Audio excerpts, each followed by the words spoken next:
Hello, everybody. I'm going to talk about Saturn in Aries in this newsletter for you. Now, with Saturn moving into Aries, expect new needs to emerge around stability, around structure, as well as some frustration around areas of life where you don't feel you have much independence. Saturn moves into Aries on the 25th of May, and at least in 2025 will stay there until early September. So, what can you expect? Saturn in Aries will bring up themes of disintegration and dissolution. So, here we have one of Saturn's least favorite signs. So, we get the sense of like a loss of esteem or regard or solidness for Saturn and for Saturn things. So, it's a clue that there's like a crumbling, and a pulling down energy of Saturn things in our lives. Saturn is about structure, it's about tradition, it's about regulation, it's about rules. It can be about restrictions, it can be about standards, it can be about quality, it can be about expectations, and all of those things we might relate to in a positive or negative way depending on where we're at in life. Some Saturn things in our life may become unstable or they're changing because they're in flux. So this disintegrating quality of things that were steady or consistent and solid, whether they were restrictive or reliable, they are no longer steady and consistent. So if we thought they were restrictive, some things or some aspects of our life, we're probably going to enjoy Saturn in Aries. But if there were things that were stabilizing and now they're unsteady, that might be a bit unsettling. So what I want you to rethink is in different ways to create structure or safety or routines in your life or in areas of your life, particularly the Aries part of your life, with thinking about new foundations that have a little bit more flexibility, a little bit more breathing room, and a little bit more give in them. So this idea of being independent is another theme we'll work on with Saturn and Aries. Independence, as you know or probably gather, is about doing things for yourself, by yourself, without necessarily asking for help, but also without necessarily sometimes considering others. Now, the therapeutic definition of independence is definitely about autonomy. It is about being self-reliant. It's about choosing and deciding and doing for yourself.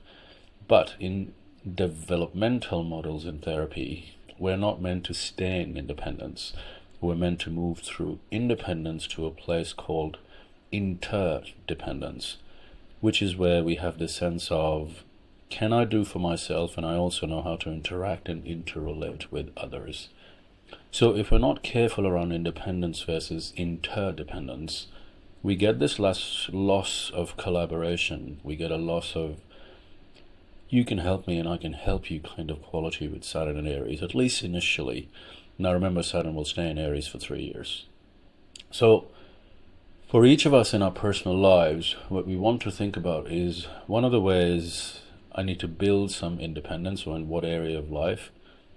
Where do I need to maybe separate out a little bit? Where have I become overly reliant on someone or something that I might need to pull back from and do for myself? And that's not a bad thing. We don't want to be doing everything for ourselves, of course, all the time. As you know, that this sense of hyper-independence is a survival strategy which comes out of trauma. Now, so with Saturn and Aries, particularly the 3 months this year, between late May and September, we're at a place of not solving things, but questioning things. There's more pulling apart initially than coming together. Things will come together later on. So things like disrespect for limits or boundaries or consequences. We have resistance for rules and regulations with Saturn and Aries. We might have issues with getting our heads around how current choices lead to future outcomes or create future problems. One of the issues with a planet that isn't in great condition is we have this grappling between short-term thinking versus long-term planning. We know that Saturn loves long-term planning, but Aries is very short-term and it's very immediate. So one of the problems or issues that we all will have to grapple with, deal with, is, do I do this thing now?